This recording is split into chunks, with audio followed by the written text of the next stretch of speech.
fait, je me tiens bien parce que si je m'étais mal tenu la dernière fois, j'attrapais Guéridon par le col et je mettais 2 tapes dans la gueule. Et je voyais faire caca sous lui, parce que ça m'est déjà arrivé d'attraper des mecs par le col, ce système-là. Donc, Billy. Je l'ai attrapé, j'ai mis 2 baffes dans la gueule, il a pété. J'ai entendu faire prout. C'est-à-dire qu'il faisait, quand il a la trouille, il aurait pu faire caca. Bonsoir, tout le monde est parti. Ouais, mais c'est pas grave. On est là, nous. Bon, tu veux que je continue sur le même sujet? Oui, pour terminer, pour le dernier mot, parce que je me dis que si tu as suivi l'émission, t'as entendu un peu ce qui s'était dit, il y a des choses avec lesquelles tu t'étais peut-être d'accord, d'autres pas. Ça m'a beaucoup ému. Ah. Quand tu as parlé de l'époque de la censure, tout ça, je sais pas si tout le monde se rend bien compte, enfin. La chance qu'ils ont, quoi. Oui, tout à fait. Une époque où on peut s'exprimer librement. Assez librement, on peut pas tout dire et n'importe quoi, mais on est quand même certainement plus libre qu'à une certaine époque. Mais certains diront que depuis quelques années, certaines personnes qui avaient la liberté de dire certaines choses, par exemple Coluche, qu'on cite souvent en exemple, est-ce que Coluche ou d'autres artistes qui se sont exprimés à une époque dans le même registre que Coluche ou dans le même type de langage, est-ce qu'ils pourraient encore dire ce qu'ils ont dit à l'époque aujourd'hui? On n'en est pas sûr. Donc il y a eu peut-être une petite régression dans cette notion de la liberté d'expression. Mais il y a eu la jurisprudence Dieudonné aussi, qui a fait beaucoup parler cette année. On en a parlé d'ailleurs sur IDFM. Un soir, on avait parlé de ça. C'est sûr que la liberté... enfin, pour nous, les anonymes, on peut quand même s'exprimer sur tous les sujets. C'est d'autant mieux de le faire à la radio, quoi. Disons que c'est direct en plus. Hein. C'est direct, et puis on peut écouter sur la route un débat avec...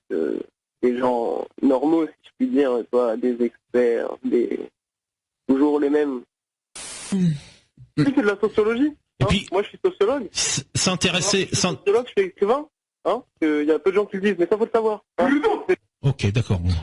Connard encore. Ça démarrait trop bien, c'est pas drôle. Ça fonctionne parfaitement. Il suffit de faire ça, clic, clac, Kodak, clic, clac, Kodak, et clic, clac, Kodak. Voilà. Oh là là. On le remet comme ça, et c'est parti, mon cuicui. Il faut faire quelque chose avec ton téléphone. Émeric Caron de chez Ruquier. Ah oui, je suis en haut-parleur, c'est peut-être pour ça. Ouais, c'est mieux, oui. Je me mets Encore, il déguise pas sa voix, j'espère. Voilà, là c'est mieux, non? C'est mieux. C'est un vrai? Non, moi je voulais revenir un peu sur le sujet de base. Moi je pensais surtout que c'était une histoire de conditions sociales un peu c'est-à-dire que par exemple moi je suis j'ai 25 ans, je viens d'avoir mon RSA, voilà, c'est déjà pas mal, mais est-ce que pour autant je peux dépenser comme bon me semble? Non, j'ai des obligations et des obligations par rapport, oui, au budget que tu as, c'est évident.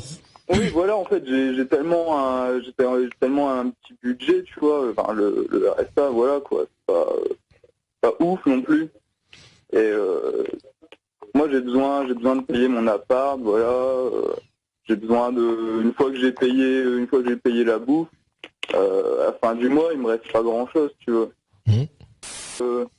Faut dire, j'habite Calais en fait. Calais, si tu veux, pour dépenser mon argent comme bon me semble, non, tu vois, je peux pas le faire, je veux dire, tout est fermé, enfin, je veux dire, c'est très désœuvré quand même par chez nous, du coup, les moyens sont limités, tu vois. Ah oui, mais tes moyens sont limités déjà à la base par le budget que tu as, donc... Il faut toujours que je bouge, il faut toujours que j'aille, je sais pas, à l'étranger, que j'aille dans le sud, que j'aille ici, il y a pas d'avenir, si tu veux. Et qu'est-ce qui te pousse à ne pas y aller, à ne pas déjà y aller? Les moyens, justement.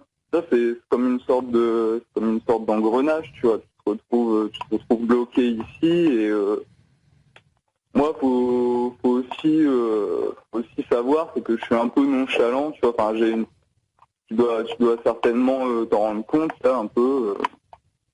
dans ma façon de m'exprimer, tout ça. Enfin, ouais. un peu. Donc ça fait peur.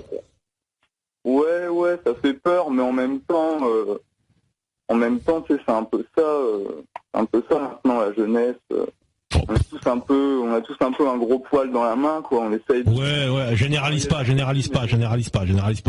fais pas de ton cas une généralité quand même. Hein. Tu m'étonnes. Bah, franchement, je connais pas mal de gens. Ah bah oui, mais parce que à qui se ressemble, ça semble, hein.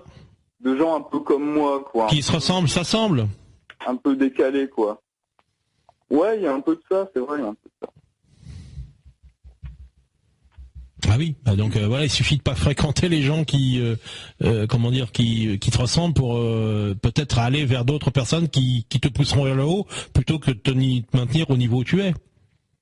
Ouais, mais moi, tout ce que je voulais dire, en gros, c'était que tu avais réussi ton défi avec RSA sur le club 18-25. Merci, c'est bien. C'est un super défi. Hein. Essaye de dire RSA dans l'émission de Guéridon. Essaye de dire RSA, parce que c'est un mot, attention. Il pourrait te couper. Hein. Tu pourrais dire que R, peut-être, et pas SA. Hein. Parce que Guéridon, il sait pas ce que ça veut dire, hein, RSA. Donc, ouais. Mais c'est bien, tu as réussi. Nickel. Une autre personne arrive au 01 34 12 12 22, et après on aura Poussin, bonsoir, qui est là. Encore ? Bonsoir.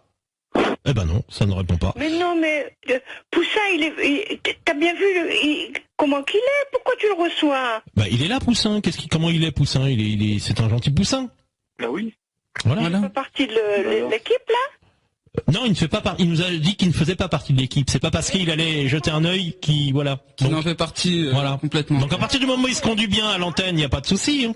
Quand on est un membre, c'est qu'on... Non, il n'est pas membre. Il a dit qu'il n'était pas membre. Il regarde juste, c'est ce qu'il dit. Donc voilà, à partir du moment où on le jugera sur ce qu'il y a à l'antenne, pour l'instant il n'a pas dérapé, il n'a jamais dérapé, donc il n'y a pas de souci. Non, Poussin il n'a jamais dérapé. Vous n'avez pas tous suivi du discours, Madame de Levallois. Non, parce que, tu sais, il faut les empêcher de nuire, bon sang. Ah bah, on fait ce qu'on peut, Lucienne, on fait ce qu'on peut. On a que deux bras, hein, comme dirait l'autre. Hein. Parce que c'est pénible. Là. Mais je sais bien. Alors à toi, Poussin, pour le thème. Je suis juste et je viens de parler d'argent.